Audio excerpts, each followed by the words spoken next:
Well, howdy everyone. Things are popping in here. These are hydroponic tomatoes and hydroponic peppers, and they are rocking. Look at all these tomatoes. Holy crap.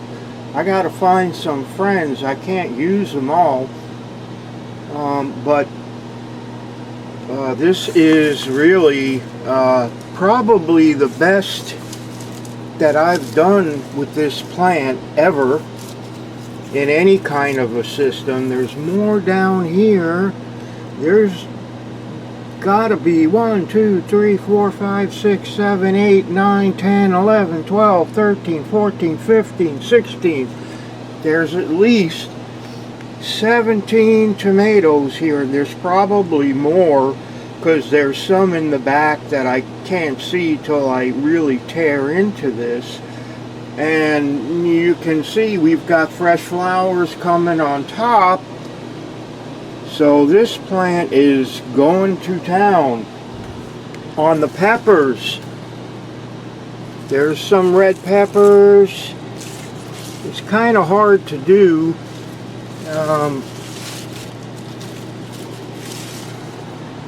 This one here, there's red peppers all through here.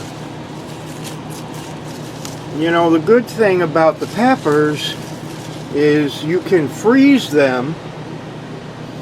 You know, if you cut them into pieces, you can freeze them and keep them that way. But the tomatoes, you can't. I don't know. I don't think you can really freeze tomatoes, so I'm going to have to call all my friends and get them to come over and take some of these off my hands. Probably some peppers too. There's just a lot of peppers in here. Some are red, some are green, and they're still flowering here up on top. So these will keep going. This tomato plant is an early girl, but it's a determinate strain somebody worked up. So normally with determinate tomatoes, you're not supposed to prune them, but I did because I would have never found these otherwise. And typically they don't do much after they set their majority of fruit, but this one looks like it's still going strong. So I expect I'm going to have to do some heavy harvesting and some heavy pruning. And yeah, I mean, I'm not complaining at all. So basically, just to refresh, what I have is 5-gallon buckets, and they're filled with coco coir. And I have this drip irrigation system here. These are Floraflex manifolds that they're the flow-through kind. They don't meter it at all.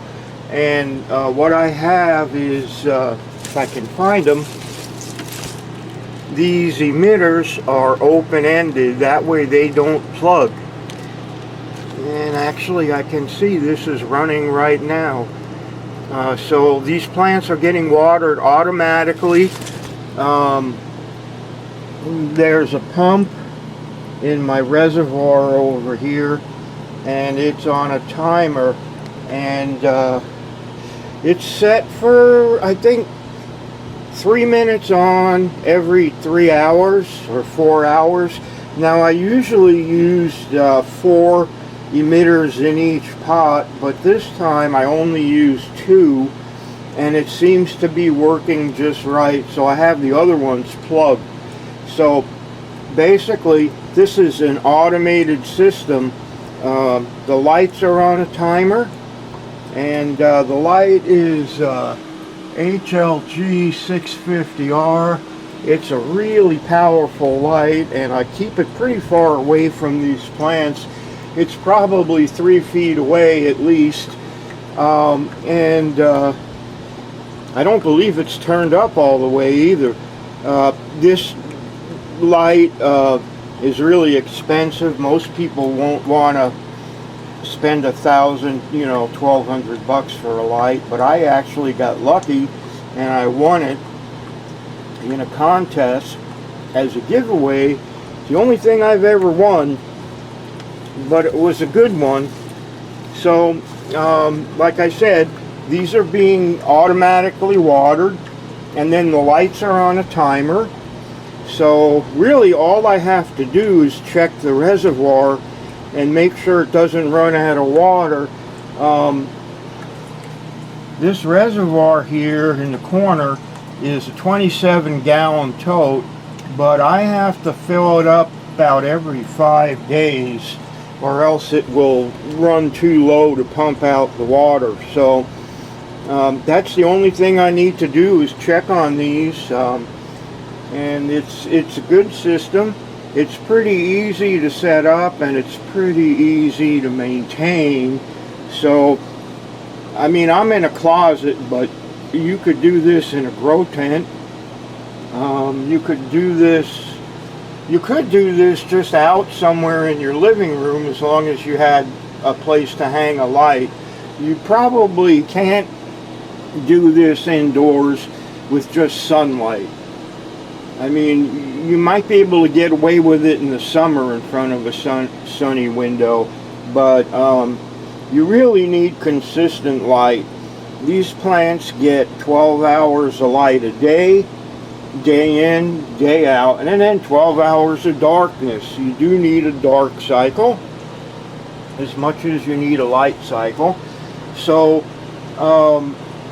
you know, if you're interested in this, you know, give it a try. It's pretty simple. It's 5-gallon buckets filled with coco coir, and actually I suppose you could hand water if you really wanted to, although I don't know why you'd want to when you can get a pump for about $20 and a timer for about $10 and have it be automated, you know. But you know, some people they like it. You know, the only thing with this is you are relying on electricity, and my power does not go out very often at all. When it does, it's only for an hour or two, and it's not a big deal. Just reset the timers. Actually, the one on the pump has a battery backup, and it's just this little one right here. A chewing wheels, I don't know, but it works great for this. Don't try and use a timer like this for your lights. It'll fry them. I mean, it'll get fried. I have a different timer here that's for my lights. It needs to be strong enough because this is 650 watt, pulls 650 watts at the wall. So, you know, you need a beefy timer, you know, for that. But you know, I use separate timers, one for the lights, one for the pump, and that's about it. I have fans in here. You can see they're pointed towards the wall. This one is pointed straight across, and the idea is just to keep the air moving. You can probably see these are vibrating a little bit, and that's what you want. You don't want them flailing around in the wind. That'll cause wind burn and do more harm than good. So gentle breeze, you just keep the air moving. I have an exhaust fan. I don't have an intake. It just comes, air just comes in under the door, you know. And this, I have a big old fan here. It's a bullet fan. And you can see probably that this is moving as it's sucking out the air. I have a scrubber here, carbon filter, but it's not really necessary. I did grow cannabis in here at one time. Didn't want it smelling up the whole place, so I installed it. But now this is a vegetable closet. I've given up my evil ways, and I'm 100% legal, and I like it that way.